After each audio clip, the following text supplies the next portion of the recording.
शांति। आज है 4 अगस्त 2025 के बाबा के अनमोल मधुर महावाक्य। आज की मुरली में बाबा हम बच्चों को याद की यात्रा में आगे कैसे बढ़ना है उसकी विधि बताते हैं। बाबा कहते, बच्चे अंतर्मुखी होकर के एकांत में बैठकर अशरीरी होकर बाबा को याद करो। जितना एकांत में बैठकर अंतर्मुखी होकर के याद करेंगे तो शरीर से एकदम डिटैच हो जाएंगे और जैसे कि ये दुनिया की सुध-बुध भी भूल जाएगी। एक सेकंड में सहज ही ऊपर जाना आसान हो जाएगा और इस अभ्यास से ही विकारों का अंश समाप्त हो जाएगा। कर्म करते हुए भी बीच बीच में अंतर्मुखी हो, अभ्यास करते रहो तो बाबा कहे ऐसा लगेगा जैसे बिल्कुल सन्नाटा है, कोई भी चुरपुर नहीं।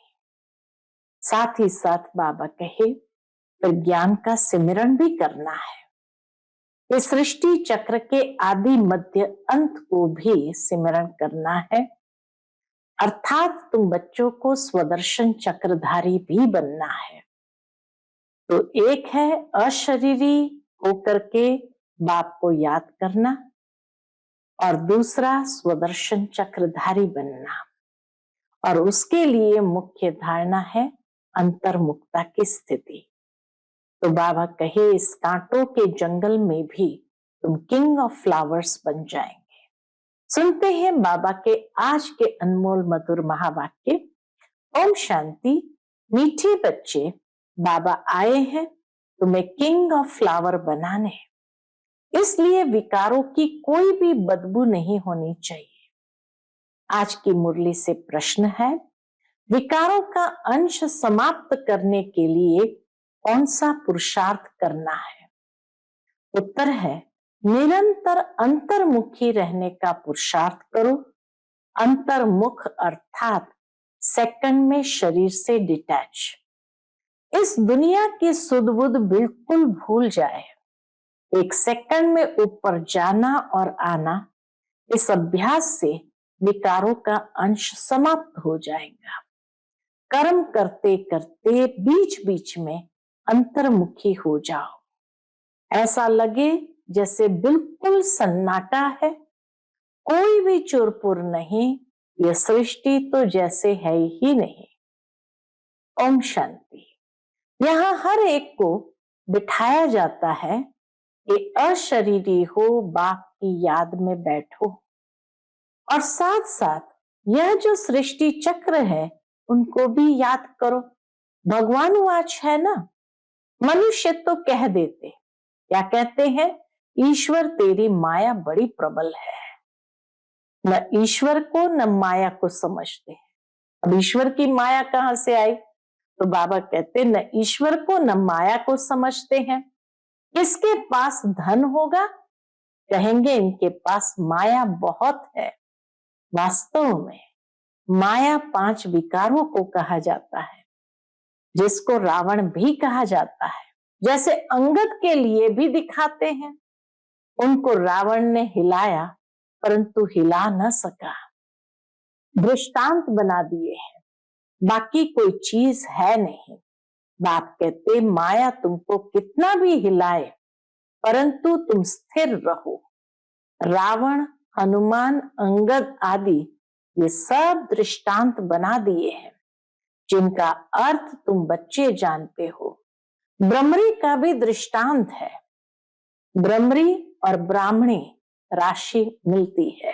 बाप को याद करो तो सतो प्रधान बन जाएंगे। कछुए का भी दृष्टांत है, इंद्रियों को समेटकर अंतर्मुख हो बैठ जाते हैं।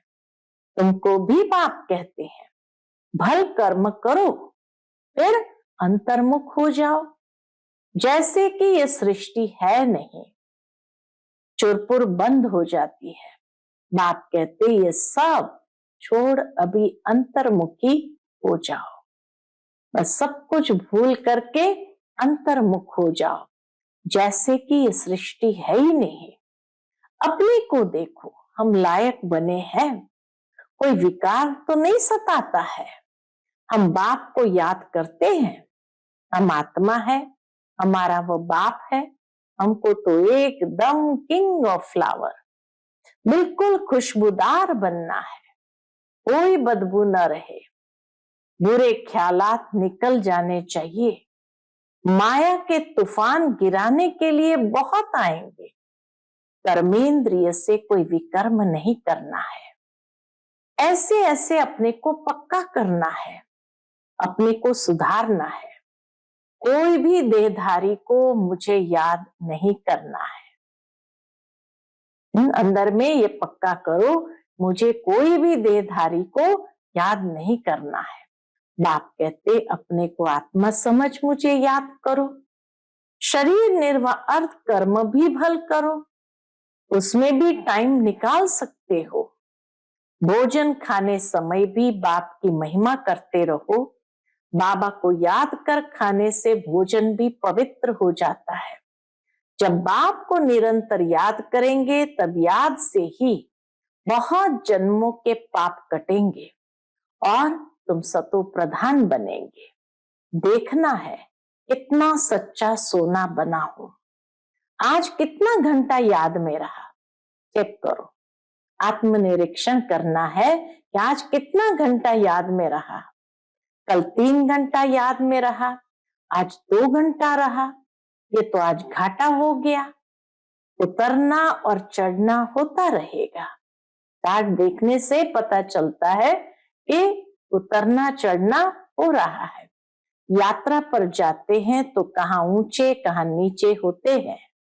तुम्हारी अवस्था भी नीचे ऊपर होती रहेगी। अपना खाता देखना है, मुख्य है याद की यात्रा। अभी बाप कहते हैं तुम निर्विकारी बनेंगे तो आधा कल्प निर्विकारी हो रहेंगे। अभी 5 विकारों का राज्य ही खत्म होता है। अभी तुम आत्माओं को ज्ञान का तीसरा नेत्र मिलता है।